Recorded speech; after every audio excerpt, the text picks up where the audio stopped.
Ақтауда көпқабатты үйдің терезе жақтауында ойнап жүрген балалардың ата-анасы жауапкершілікке тартылды. Полиция департаменті Қаршадай қыздарды қараусыз қалдырған ересектерге хаттама толтырып, айыппұл салды. Уже жүрегім аузыма тығылып тұр. Мына жерде қыздар дейтін ойнап жоқ. Қандай қыздар екі-үшеуі мына кондер тұрған ең үстіңгі қабаттан шығып терезеден мына немен жүріп, мына терезеге кіріп тұр ғой. Жаңа айқайлап деген кіріңдер деп.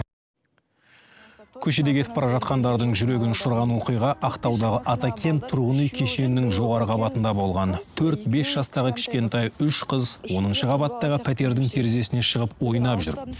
Балақайлар ештеңеден қорықпай, емін-еркін терезе жақтауымен бір пәтерден екінші пәтерге кіріп шығуда. Кейін белгілі болғандай, балақайлар бір-бірімен көрші тұрады екен. Біреуінің үйінде ата-анасы болмай, қалған екеуі соған ойнауға келіпті. Полиция департаменті қыздардың ата-анасына хаттама толтырып, әкімшілік жауапкершілікке тартты.